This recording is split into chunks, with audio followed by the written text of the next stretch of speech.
Cancer കേൾക്കുമ്പോൾ തന്നെ പേടി തോന്നിപ്പിക്കുന്നൊരു വാക്ക്. ഈ ക്യാൻസറിൻ്റെ പ്രധാനപ്പെട്ട ലക്ഷണങ്ങൾ എന്തൊക്കെയാണ്? എന്തൊക്കെ സിംറ്റംസ് കാണിക്കുമ്പോൾ നമ്മളതിന് വേണ്ട ഇവാലുവേഷൻ ടെസ്റ്റുകൾ ചെയ്യേണ്ടതുണ്ട്? ഈ ക്യാൻസറിനെ പ്രിവെൻറ്റ് ചെയ്യാനായിട്ട് നമുക്ക് ചെയ്യാവുന്ന ഏറ്റവും സിമ്പിളായിട്ടുള്ളൊരു കാര്യം എന്താണ്? ഇപ്പം ക്യാൻസറിനെ നശിപ്പിക്കാനായിട്ട്, ക്യാൻസർ സെൽസിനെ നശിപ്പിക്കാൻ നമുക്കിപ്പോൾ ഒരു റൂമിലുള്ളവരെ എല്ലാവരെയും പുറത്താക്കണമെന്ന് വിചാരിക്കുക. അവരെല്ലാവരെയും വെടിവെച്ച് കൊല്ലണമെന്നില്ല. അവരെ എല്ലാവരെയും കഴുത്തിന് തള്ളി പുറത്താക്കണമെന്നില്ല. പകരം നമുക്ക് ആ ഫാനിൻ്റെ സ്വിച്ച് ഓഫ് ചെയ്തെന്നാൽ, ആ ലൈറ്റെല്ലാം ഓഫ് ചെയ്ത് കതകും ജനലുകളും എല്ലാം അങ്ങ് അടച്ചിട്ടിട്ടുണ്ടെങ്കിൽ അവർക്കെല്ലാവർക്കും വേണ്ട സന്ദേശം കിട്ടും. അവർ പതുക്കെ അങ്ങ് ഇറങ്ങി പുറത്തു പോകും. ഇതുപോലെ ക്യാൻസർ സെൽസിനെ നമുക്ക് പ്രിവെൻറ്റ് ചെയ്ത് നിർത്താൻ, അല്ലെങ്കിൽ അവരെ പുറത്താക്കാനായിട്ടുള്ള വളരെ നാച്ചുറലായിട്ടുള്ളൊരു മാർഗ്ഗമുണ്ട്. അതെന്താണ് എന്നുള്ളത് നമുക്കിന്ന് ഡിസ്കസ് ചെയ്യാം. നമസ്കാരം, ഞാൻ doctor Bibin Jose, Pulmo medical centre, Pala, Kanjirappally and Sultan Bathery. ആദ്യമേ തന്നെ ക്യാൻസറിൻ്റെ ലക്ഷണങ്ങൾ നമുക്കൊന്ന് ചർച്ച ചെയ്യാം. ഇതിലേറ്റവും പ്രധാനമായിട്ടുള്ള ചില ലക്ഷണങ്ങൾ: അനിയന്ത്രിതമായ പനി, അതായത് നാളുകളായിട്ട് വളരെ കടുത്ത രീതിയിലുള്ള പനി, എന്താണ് കാരണമെന്ന് മനസ്സിലാക്കാൻ പറ്റുന്നില്ല.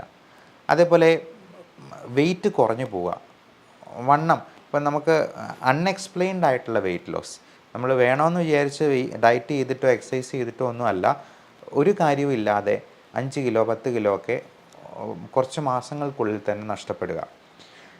എപ്പോഴും ഫുള്ളാണ് എന്നൊരു തോന്നുക, അതായത് അനോറെക്സിയ, നമുക്ക് ഭക്ഷണം കഴിക്കാനേ തോന്നുന്നില്ല.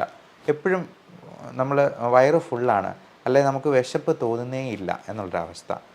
നമുക്ക് അവിടെ ഇവിടെയായിട്ട് പല സ്വെല്ലിങ്, പല മുഴകൾ ഉണ്ടാവുക. ഏറ്റവും പ്രധാനമായിട്ടും ഈ ലിംഫ് നോഡ്, കഴലകൾ എന്ന് പറയുന്ന കഴുത്തിൻ്റെ അവിടെ, അല്ലെങ്കിൽ കഷത്തിൽ, നമ്മുടെ തുടയിടുക്കുകളിൽ, മറ്റ് ഈ ചെവിയുടെ പുറകിലായിട്ട് ഒക്കെ എന്തെങ്കിലും മുഴകളായിട്ട് വരിക. അവിടെ എന്തെങ്കിലും വീക്കോ അല്ലെങ്കിൽ വേദനകളോ ഉണ്ടാവുക. പിന്നെ ഓരോ തരത്തിലുള്ള ക്യാൻസറിനും ഓരോ ലക്ഷണങ്ങളുണ്ട്. ഇപ്പോൾ തൈറോയിഡിൻ്റെ ക്യാൻസറിന് അവിടെ മുഴകളായിട്ട്, നോഡ്യൂളായിട്ട് വരാം. അപ്പോൾ പലപ്പോഴും പല ക്യാൻസറുകളും നമ്മൾ തുടക്കത്തിൽ തന്നെ സ്വെല്ലിംഗ് ആയിട്ടിരിക്കുമ്പോഴത്തേക്കും അത് ചികിത്സിച്ചെന്നാൽ ക്യാൻസറസ് ആകാതെ മാറാനായിട്ട് നമുക്ക് അത് പ്രിവെൻറ്റ് ചെയ്യാനായിട്ട് സാധിക്കും. ക്യാൻസർ എന്ന് പറയുന്നത് തന്നെ ഒരു സെല്ലിന്, ഒരു കോശത്തിന്, അല്ലെങ്കിൽ ഒരു ഗ്രൂപ്പ് ഓഫ് സെൽസിന് ഭ്രാന്ത് പിടിച്ചതുപോലെ പെറ്റുപെരുകയാണ്. അത് അൺകൺട്രോൾഡ് പ്രോലിഫറേഷൻ ഓഫ് സെൽസ് എന്നാണ് നമ്മൾ നിയോപ്ലാസം എന്ന ടെർമിനോളജിയിൽ വിശേഷിപ്പിക്കുക. ക്യാൻസറിൻ്റെ മെഡിക്കൽ ടെർമിനോളജിയാണ് ഈ നിയോപ്ലാസം, അല്ലെങ്കിൽ മലിഗ്നൻസി എന്നൊക്കെ പറയുക. അപ്പോൾ അങ്ങനെ എന്തെങ്കിലും ഒരു സ്വെല്ലിംഗ് ഉണ്ടെന്നുണ്ടെങ്കിൽ ഏറ്റവും പെട്ടെന്ന് തന്നെ അതിൻ്റെ ബയോപ്സി, അല്ലെങ്കിൽ മിനിമം ഒരു FNAC ടെസ്റ്റിംഗ് ചെയ്യുക, ഫൈൻ നീഡിൽ ആസ്പിറേഷൻ സൈറ്റോളജി എന്ന് പറയുന്ന ടെസ്റ്റ്. അതുപോലെ സ്ത്രീകൾക്കാണെങ്കിൽ, നമ്മുടെ അമ്മമാർക്കൊക്കെ ആണെങ്കിൽ ഇങ്ങനെയുള്ള എന്തെങ്കിലും സിംറ്റം ഉണ്ടെങ്കിൽ പറയാൻ മടിയാണ്.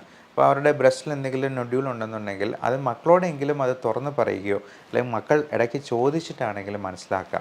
അപ്പം അവർ പാൽപ്പേറ്റ് ചെയ്യുമ്പോൾ ബ്രസ്റ്റിലൊരു നൊഡ്യൂളായിട്ടോ സ്വെല്ലിംഗ് ആയിട്ടോ ഒക്കെ ഉണ്ടെങ്കിൽ ഒട്ടും മടിക്കാതെ തന്നെ ഒരു ഡോക്ടറെ കണ്ട് അതിൻ്റെ കാര്യങ്ങൾ ചർച്ച ചെയ്ത് അതിന് വേണ്ട പരിശോധനകൾ ചെയ്യണം.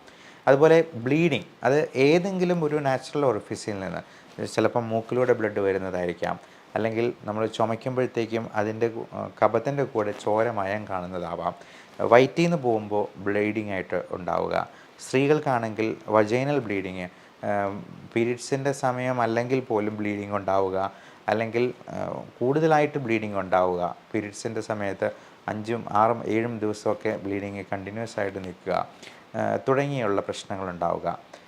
വൈറസ് സംബന്ധമായിട്ടുള്ള ഓൾട്ടേർഡ് ബവൽ ഹാബിറ്റ്സ്, അല്ലെങ്കിൽ യൂറിനറി സിംറ്റംസ് എന്ന് പറയും. അപ്പോൾ അങ്ങനെയുള്ള പ്രശ്നം ഉണ്ടാവുക.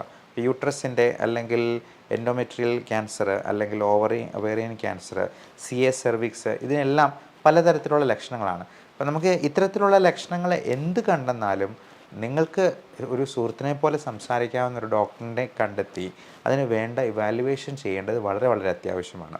അപ്പോൾ പലപ്പോഴും നമ്മൾ ഏറ്റവും പ്രാഥമികമായിട്ടുള്ള പരിശോധനകൾക്കൊന്നും വലിയ പൈസയാകുന്നതല്ല. അപ്പോൾ ഒരു അൾട്രാസൗണ്ട് സ്കാൻ ചെയ്യാനായിട്ട് കൂടിപ്പോയെന്നാൽ 800 രൂപയാവത്തുള്ളൂ. അപ്പോൾ അതിൽ നിന്ന് തന്നെ നമുക്ക് ഏകദേശം ഇങ്ങനെയുള്ള ക്യാൻസറിൻ്റെ എന്തെങ്കിലും തുടക്കമുണ്ടെന്നുണ്ടെങ്കിൽ അത് ഏറ്റവും ഏർലി സ്റ്റേജിൽ തന്നെ കണ്ടുപിടിച്ച് അവനെ നമുക്ക് പുറത്താക്കാനായിട്ട് ശ്രദ്ധിക്കാം.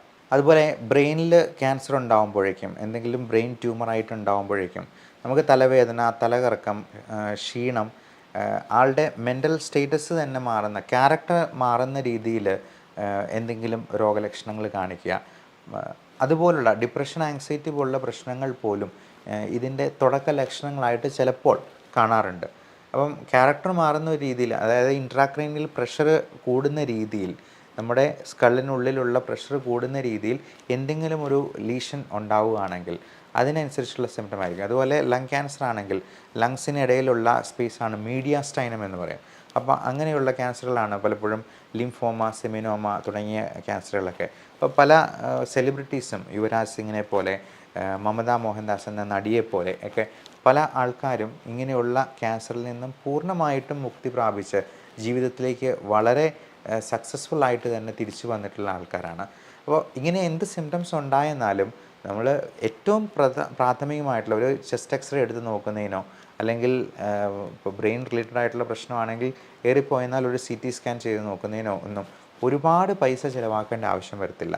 നമ്മൾ എന്തെങ്കിലും സംശയകരമായിട്ട് കണ്ടെന്നാൽ മാത്രമേ പെറ്റ് സ്കാൻ എന്ന് പറയുന്ന പോസിട്രോൺ എമിഷൻ ടോമോഗ്രഫി, നമ്മുടെ ശരീരത്തിലെ ഏതെങ്കിലും ഒരു ക്യാൻസർ സെൽ ഉണ്ടെന്നുണ്ടെങ്കിൽ നമുക്ക് കൃത്യമായിട്ട് അറിയാനുള്ള ഒരു സ്കാനിങ്, നൂതനമായിട്ടുള്ളൊരു ടെക്നോളജിയാണ് ഈ പെറ്റ് സ്കാൻ എന്ന് പറയുന്നത്. അപ്പം അനിയന്ത്രിതമായിട്ട് പെറ്റുപെരുകുന്ന ഇൻക്രീസ്ഡ് ഗ്ലൂക്കോസ് അപ്ടേക്കുള്ള ഏതെങ്കിലും സെൽസോ ഗ്രൂപ്പ് ഓഫ് സെൽസോ ഉണ്ടെന്നുണ്ടെങ്കിൽ നമുക്ക് പെറ്റ് സ്കാനിൽ ഡിറ്റക്ട് ചെയ്യാൻ പറ്റും.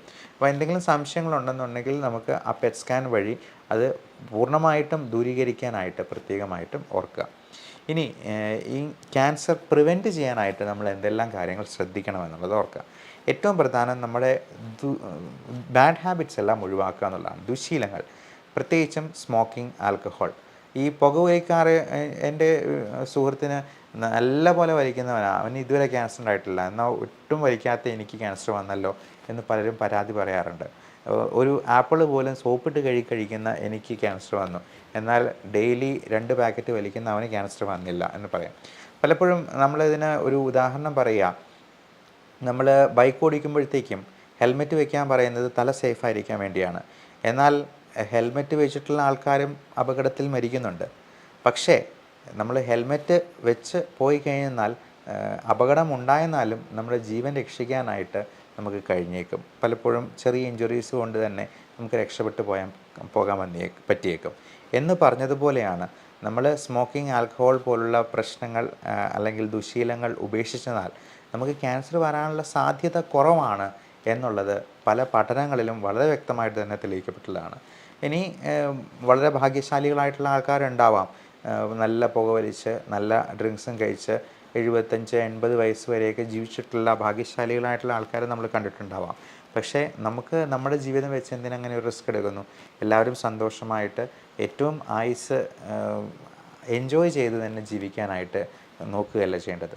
അതുപോലെ നമ്മൾ കഴിക്കുന്ന ഭക്ഷണത്തിൽ പലപ്പോഴും പല രീതിയിലുള്ള മാലിന്യങ്ങളും കണ്ടാമിനേഷനും ഉണ്ടാകുന്നത് വഴി അത് ഒരു ക്യാൻസർ സെല്ലിനെ സ്റ്റിമുലേറ്റ് ചെയ്യാൻ പാകത്തിനാണ്.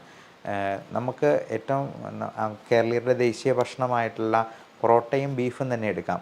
ഈ പൊറോട്ട എന്ന് പറയുന്നത് മൈദയാണ്. മൈദ എന്ന് പറയുന്നത് വളരെ ഹൈ ഗ്ലൈസിമിക് ഇൻഡെക്സ് ഉള്ളൊരു സാധനമാണ്. അതുപോലെ റെഡ് മീറ്റ് ഗണത്തിൽപ്പെടുന്ന അത് ബീഫ്, പോർക്ക്, മട്ടൺ തുടങ്ങിയ ഇറച്ചികളെല്ലാം നമ്മൾ ആനിമൽ പ്രോട്ടീൻ ഒരുപാട് കൂടുതൽ കഴിക്കുന്നത് തീർച്ചയായിട്ടും ഓൺകോജീൻസിനെ സ്റ്റിമുലേറ്റ് ചെയ്യാനായിട്ടൊരു കാരണമാകാറുണ്ട്.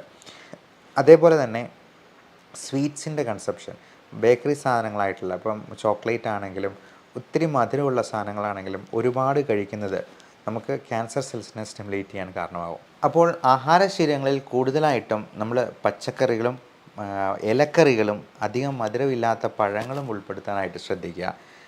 പഴങ്ങൾ നമ്മുടെ തൊടിയിൽ തന്നെ വളരുന്ന വൃക്ഷങ്ങളിൽ നിന്ന് കിട്ടുന്ന പഴങ്ങളാകാൻ പ്രത്യേകമായിട്ടും ശ്രദ്ധിക്കുക. നമ്മൾ ഒരുപാട് കണ്ടാമിനേറ്റഡ് ആയിട്ടുള്ള കെമിക്കൽസ് ഉപയോഗിച്ചിട്ടുള്ള സാധനങ്ങൾ കഴിവതും ഉപയോഗിക്കാതിരിക്കുക. ഇനി ഈ ക്യാൻസറിനെ എല്ലാം പ്രിവെൻറ്റ് ചെയ്യാനായിട്ടുള്ള ഒരു അത്ഭുത പ്രതിഭാസമാണ് ഓട്ടോഫേജി എന്ന് പറയുന്നത്. അത് 2016 നോബൽ പ്രൈസ് കിട്ടിയിട്ടുള്ള വളരെ വിപ്ലവകരമായിട്ടുള്ളൊരു കണ്ടുപിടുത്തമായിരുന്നു.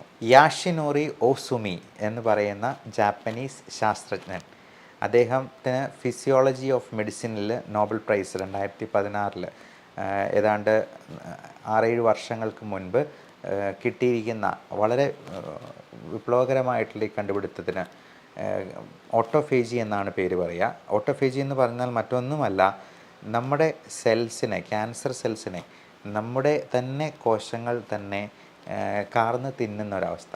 അതായത് അവരെ സ്റ്റാർവ് ചെയ്ത് അവരെ പട്ടിണിക്കിട്ട് കൊല്ലുക എന്നുള്ളത്. അതിന് വേറൊന്നുമല്ല, നമ്മൾ കൃത്യമായിട്ടുള്ള ഫാസ്റ്റിംഗ് അനുഷ്ഠിക്കുക എന്നുള്ളതാണ്. നമ്മളൊരു 16-18 മണിക്കൂർ ഒരു ദിവസം നമുക്ക് കൊടുക്കാൻ, ഫാസ്റ്റിങ്ങിന് വേണ്ടി കൊടുക്കാൻ പറ്റുവാണെന്നുണ്ടെങ്കിൽ അത് മാത്രം മതി ഓട്ടോഫേജി എന്ന പ്രതിഭാസം വഴി നമ്മുടെ ക്യാൻസർ സെൽസിനെ കൊന്നൊടുക്കാൻ എന്നുള്ളതാണ്. അപ്പോൾ മാസത്തിലൊരിക്കലോ അല്ലെങ്കിൽ ഒരു 3 മാസത്തിലൊരിക്കലോ എങ്കിലും ഈ പറയുന്ന ഇൻ്റർമീഡിയറ്റ് ഫാസ്റ്റിംഗ്, അത് 16 മണിക്കൂറോ 18 മണിക്കൂറോ എങ്കിലും നമുക്ക് അനുഷ്ഠിക്കാൻ കഴിയുവാണെങ്കിൽ അത് തന്നെ നമ്മുടെ ക്യാൻസറിനെ പ്രതിരോധിക്കാനായിട്ട് ഏറ്റവും വളരെ സഹായിക്കുന്ന ഒരു സംഗതിയാണ് എന്നുള്ളത് ഓർക്കുക. ഈ ഓട്ടോഫേജി എന്ന വാക്കിന് സെൽഫ് ഈറ്റിംഗ് എന്നൊരർത്ഥം കൂടിയുണ്ട്. അതായത് നമ്മുടെ ക്യാൻസർ സെൽസിനെ നമ്മുടെ കോശങ്ങൾ ഉപയോഗിച്ച് തന്നെ അങ്ങ് കാർന്ന് തിന്നുക. ഞാൻ ആദ്യം പറഞ്ഞ ഉദാഹരണം പോലെ ഒരാളെ പുറത്താക്കാനായിട്ട് അവനെ വെടിവെച്ച് കൊല്ലുമൊന്നും വേണ്ട. അവിടുത്തെ ലൈറ്റും ഫാനും ഒക്കെ അങ്ങ് ഓഫ് ചെയ്ത് കഴിഞ്ഞിട്ട് ആ കതവും അങ്ങ് അടച്ചിട്ട് കഴിഞ്ഞിട്ടുണ്ടെന്നുണ്ടെങ്കിൽ, ജനലും എല്ലാം അടച്ചിട്ട് കഴിഞ്ഞിട്ടുണ്ടെങ്കിൽ അവന് തന്നെ മനസ്സിലാകും ഇറങ്ങിപ്പോകാനുള്ള സമയമായി എന്നുള്ളത്. ഇതുപോലെ നമുക്ക് ഈ സെൽഫ് ഈറ്റിംഗ് വഴി, ഓട്ടോഫേജി വഴി ക്യാൻസറിനെ പടിക്ക് പുറത്ത് നിർത്താനായിട്ട് എല്ലാവർക്കും സാധിക്കട്ടെ. നല്ല ആരോഗ്യം ആശംസിക്കുന്നു. Love and regards, doctor Bibin Jose, Pulmo medical centre, Pala, Kanjirappally and Sultan Bathery.